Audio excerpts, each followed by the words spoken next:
خش بقى. شهرين مش عارف اشوفك، يخرب بيت كده. امك خليتها تمشي النهارده؟ امك ايوه، انا بقالها شهرين قاعده في البيت ومش راضيه تمشي، انا سربتها عند خالتي. قصرتها امك. انا عارف ان انت زعلانه عشان خاطر قاعده معانا من يوم ما اتجوزنا، بس انا سربتها النهارده. امك. ايوه يا ستي، هو النهارده عيد الام ولا ايه؟ بقول لك ايه، النهارده اليوم بتاعنا النهارده. امك يا عبد الله. يا بنت والله بحبها، انا بحبها، انا ما قلتلكيش ان انا بحبها. وبعدين هو خلاص نزل عليك الوصيه النهارده، امك امك امك. انا النهارده بقول لك ايه، امك امك امك، انا ماليش دعوه. بقول لك ايه، امك امك امك، انا ماليش دعوه.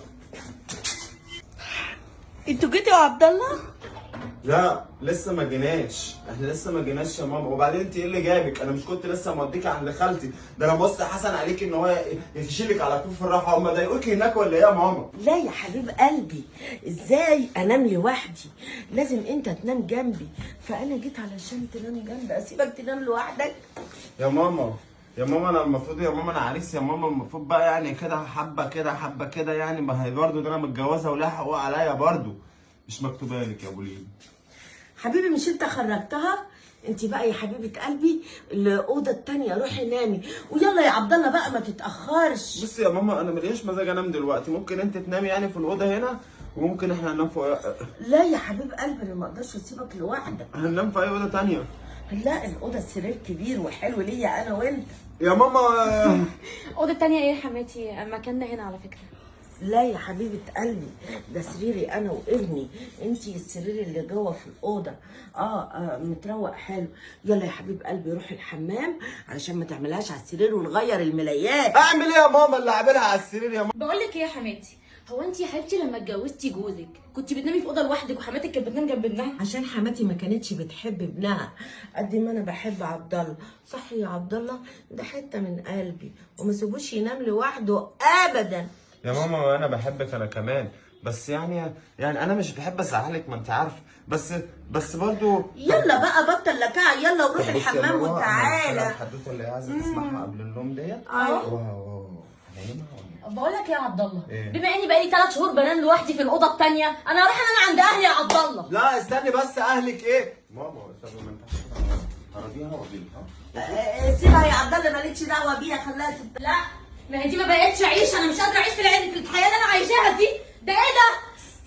معلش يا ماما، انت عارفه ان انا ست كبيره وما ينفعش ان انا ازعلها، وامي برضه مهما كان. وانت اصلا من ساعه ما جيت من بره وانت عماله تقول له امك امك امك، يعني الوصايا اللي انت عماله توصيها عليا دي جيتي نسيتيها فجاه كده؟ لا يا حبيبي انا ما كنتش بوصيك، انا كنت شايفاها على السرير يا عبد الله. يا بنتي ليه يا مروه؟ يعني انت من حبك ليها بقيتي بتشوفيها بقلبك وبعينيكي كمان، انما انا ما كنتش واخد بالي. بقول لك يا مروه، انا بهزر معاكي بس عشان ما تتضايقيش، انا عارف ان انت زعلانه وحقك عليا، وانا هحاول اتصرف. والله العظيم انا صرفتها على قد ما اقدر، وانت عارفه هي انا بوديها وهي تيجي، اوديها وبتيجي. يا حبيبي ما هي فكره ان انت تسربها دي اصلا مش نافعه، لازم تفهمها ان انت بقيت راجل متجوز وعندك واحده في حياتك. والله يا مروه انا مش عارف، انا بقيت شاكك في موضوع واحده في حياتي ده. ليه شايفني واحد صاحبك ولا ايه؟ لك حاله عميت ولا ايه؟ انا ما اقصدش يا مروه، لا خالص والله. انا كل اللي انا اقصده ان ماما بس يعني انت عارف امي بقى، وامي ست كبيره، انا اخش بكلمها كلمتين كده وهرضيها. والنبي يا مروه عدي الليله عشان خاطر انا كنت ناوي في الليله دي، كنت ناوي فيها نوايا كتير قوي بصراحه، بس كلها هي نزلت، بس لسه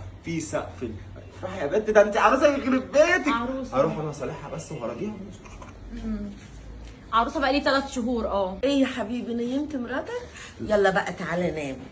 بص يا ماما، انا عايز اتكلم معاكي في موضوع كده، بس مش عايزك تفهميني غلط. بعدين نام بقى علشان الوقت اتاخر، عشان نقوم الصبح نعمل الفطار الحلو وافطر انا وانت. يا ماما انت عارفه ان انا ما اقدرش ان انا ازعلك ولا يعني اتكلم معاكي كلمه بس تضايقك، وانا عارف ان انت بتحبيني وانا بحبك. طبعا يا حبيب قلبي. بس يا ماما من الحب ما قتل على فكره، يعني الحب كله يعني مش بيبقى انا عايز بس يعني اديني بس يوم يا عبد الله يلا بقى نام، بطل كلام كتير، الوقت اتاخر. يا ماما انا مش عايز انام دلوقتي. بس يا ماما مروه زعلانه عشان خاطر ان انا مش بقالي 3 شهور مش عارفه هتنام جنبي ولا انام جنبي. ليه؟ ما طول النهار انت معاها. ما يا ماما ما احنا مش مخطوبين على فكره، احنا عدينا مرحله، احنا كتبنا الكتاب من 3 شهور. انت ما عرفتيش؟ انت مش كنت حاضره الفرح؟ انت ما حضرتيش الفرح بتاعي؟ هو في ايه يا عبد الله؟ يلا نام بقى وبطل كلام ما كتير. انا عملت فرح بس، ده انت ما تعرفيش، انا لسه بقى ما بعد الفرح انا ما عملتش اي حاجه يا ماما. يا ماما الدنيا كده مش حلوه يا ماما، اديني فرصه يوم يومين، طب اسبوع، طب اي حاجه إيه اي ده؟ حاجه. انت تقصد ايه يا عبد الله؟ انت عايز تسيبني انام لوحدي؟ ده ما حصلتش. يا ماما ماشي، انا يا ماما ما انا يلا يا عبد الله نام، يلا يا عبد الله بقى. طيب هروح انيمها. لا ما داش رايح في حته. هقول لها كلمتين. هزعل منك يلا. طب ماشي لا. برزة الساعة لابويا امي. طب اقعدي بس هجيب ميه كده واجي، مش هجيب كوبايه ميه اشرب بقى اموت يعني، اموت. لا يلا ما طب خلاص تتأخرش. ماشي. انا ثواني والله العظيم يا رب. بقول لك يا مروه انا حاولت على قد ما اقدر، بس هي مصممه ان انا انام جنبها النهارده. ممكن النهارده بس كده، وبعد كده بكره ان شاء الله ربنا يحلها. هيبقوا 3 شهور ويوم يا عبد الله. بقول لك يا عبد الله، تصدق ان اهلي عندهم اوضه حلوه قوي بتاعتي هناك؟ انا رايحه بات عند اهلي يا عبد الله. مروه انا عايزك تحط نفسك مكاني، يعني انا اعمل ايه؟ وبعدين هم مش 3 شهور ويوم، هم 91 يوم، وعلى فكره الشهر ده فيه 31 يوم يا مروه. يعني المفروض بس يعني هم 3 شهور بس، واليوم الزياده ده مش هيبقى محسوب. عشان خاطر يا مروه انا عدي. لا مش هيعدي يا عبد الله، وهداك في اوضتك النهارده يا عبد الله. انت عارفه ان انا باخدها على قد عقلها يا مروه، عشان خاطر ما ينفعش ان انا لو زعلتها ممكن يجرى لها حاجه، وانت عارفه ان انا ما ينفعش ان انا اعمل فيها حاجه وحشه. ماليش فيه يا عبد الله، انا استحملتك 3 شهور ويوم، اليوم الزياده يا عبد الله انا مش هستحملك فيه. يعني هنعمل ادفع ضرايب يا مروه. انا عامه كده هروح برضه هشوف. يلا يا عبد الله بقى يا حبيبي، كل ده بتجيب ميه؟ انا مش عارفه انام من غيرك. بقول لك يا ماما انا عايز اتكلم بقى معاكي كلام صريح كده. بكره بقى بكره. يلا يا عبد بكره ايه يا الله. ماما؟ يا ماما انا مش يا ماما دي مروه عايزه تتطلق يا ماما. يا ماما مروه عايزه تتطلق، تقول لي مش نافعه العيشه دي. سيب القمر ده، تتطلق ايه ده عبيطه؟ فكك منها بقى، يلا نام بقى يا عبد الله. يا ماما بطل كتر كلام. يا ماما انا مش عايز ازعلك، وانت عارفه ان انا بحبك وبقدرك، ومش عايز ان انا اضايقك يا ماما. يا ماما طب اديني يوم حتى يومين، وبعدين انت ايه اللي جابك من عند اختك يا ماما؟ يوه ما قدرتش انام لوحدي. يلا بقى يا عبد الله نام. والله العظيم يا ماما انا عارف، بس نام وبطل كتر كلام. الولاد ما يتكلموش قبل النوم كتير. يا ماما ولاد ايه يا ماما؟ انا بقى عندي 32 سنه يا ماما، ولاد ايه بس وزفت ايه بس؟ يوه خد يا عبد الله. ايوه يا ماما. اسمع الكلام، اقول لك تعالى نام يعني تعالى نام. تعالى يا ولد. طب هروح اشوف اللي مرميه لا. بره دي. يا مروه بصي، النهارده بس عشان خاطر هي مش قادره. بصي الدنيا بايظه معاها خالص، ونفسيتها تعبانه، وانا مش عارفه اعمل ايه. طيب يا مروه انا اعمل ايه طيب؟ انا هحلها لك يا عبد الله. قولي. طلقني. يا بنتي وانا اتجوزتك عشان اطلقك؟ انت مجنونه؟ طلقني. اطلقك ازاي انا يا مروه؟ ما تقوليش الكلام ده تاني. وقلت لك هي مشكله بسيطه وهنحلها، وانت عارفه اصلا ان احنا قبل ما نتجوز قلت لك انا امي معايا، وانت قلت على عينيا من فوق ولا على دماغي من فوق، وبحب امك وامك بتحبها، وكنت بتيجي تعرفيها وهي تعرفك، وقلت لك ان هي متعلقه بيا. قلت لي متعلقه بيك، واحسن حاجه ان امك متعلقه بيك. جاي دلوقتي تقولي طلقني بعد ما عرفت ان هي متعلقه بيا؟ بقول لك ايه يا عبد الله، ما هو يا تطلقني يا تطلق امك. انا مش متجوزها، دي امي يا مروه، دي امي.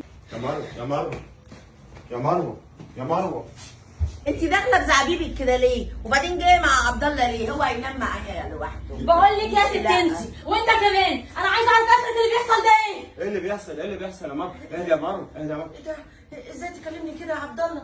ازاي تسمح لها تكلم امك كده؟ البنت دي لا احنا اتفقنا ان احنا هنتكلم بالراحه عشان كل حاجه تتم على خير. يا رامي وانا عارف. طب بص والنبي يا مروه ايه بص يا ماما، هي عروسه ونفسها تفرح ونفسها تشوف. لما هي عملت فرح وفرحت وزيطه ومغنى وكله، عايزه ايه؟ هو في مرحله بعد الفرح دي مهمه جدا على فكره يا ماما. انا مش هقول لك، ما انت جبتي يعني ماما ما ينفعش يا ما ماما. انت بتاخدها وتفسحها في ايه؟ هي عايزه ايه؟ ده دي طماعه قوي. ما هو بقى الفسح والحاجات دي معموله لمين؟ للمخطوبين. احنا بقى كتبنا الكتاب وعملنا فرح وعملنا ليله كبيره قوي يا ماما. انت ما حضرتيش معانا؟ ما انا كنت حاضره يا حبيبي وقاعده جنبك. طب خلاص بقى سيبينا نكمل بقى المسيره بقى. في ايه يا ماما؟ يا ماما ما ينفعش اللي انت بتعمليه ده. بص يا ماما عشان انا ما ازعلش منك لازم تسيبينا كده براحتنا وتدينا فرصتنا ونشوف. والا يا ماما انا بصراحه هاخد مراتي وهسيبك بصراحه كده وهتكل على الله وهمشي بره البيت ده خالص. انت كده يا مروه. بص يا مروه انا بحل الموضوع ده عشان خاطر تبقي تهدي واعصابك تهدى. والله انا بكلمك بجد. انا كده يا ماما. بص يا ماما بقى عشان خاطر الكلام الحق، يعني كلام الحق. انا بحبك وبقدرك ومش عايزك ان انت تزعلي ولا تتضايقي، بس في نفس الوقت هي مراتي ولها حقوق عليا، فما ينفعش ان انا اظلمها بالطريقه دي اكتر من كده. كل مره اكلمها اقول لها ما تزعليش من امي، مش ما تزعليش من امي، وانت برضو مصممه تعملي اللي في دماغك. فانا بقول لك اهو يا ماما بديكي الاختيارات المناسبه، هتسيبينا براحتنا على دماغي من فوق، مش هتسيبينا براحتنا هاخد انا ومراتي بكره الصبح ناخد لنا شنط هدومنا ونتكل على الله، يعني- انا اقعد في شقه لوحدي. يعني ايه يا عبد الله؟ انت عايز تاخد مراتك وتسيبني وانام في السرير لوحدي؟ لا يا ماما مش في السرير لوحدك، انا هاجي انام معاك الصبح، ممكن انت تسهري بالليل، هروح انا اقعد في البيت في بيتي براحتي وبعد كده اجي. يلا يا مروه، يلا يا مروه، يلا يا مروه. على فكره يا ماما انا كده لو قلت لك واسالي اي حد هيقول لك ان ابنك ما قصرش معاكي، عشان ما تجيش تقولي ان انت قصرت معايا يا عبد الله، ولا غدرت بيا، ولا بعتني، ولا الكلام الكبير اللي انت بتقعدي تقوليه ده. بصي يا ماما انا هاخد شنط هدومي وهاخد مراتي واتكل على الله. لا لا اوعي يا ماما، اوعي يا ماما، اوعي يا ماما. خلاص يا عبد الله. لا يا ماما انا ماشي. لا لا والله ما هزعلك تاني. انت عايز تسيبني لوحدي اهون عليك؟ انا مش عايز اسيبك لوحدك يا ماما، بس انا مروه يا مروه، انا مروه ذنبها ايه يعني؟ بتكسري فرحتها وتكسري نفسها وهي بتحبك وبتقول لي، وانت عارفه ان هي اصلا اتجوزت وعارفه ان انت هتبقي معانا. خلاص ما تزعليش مني. بس ما تسيبونيش. بس عايزه طلب منك. نعم. عايزاكي تخلي لي كتاكيت كده عشان يجوا يناموا جنبي.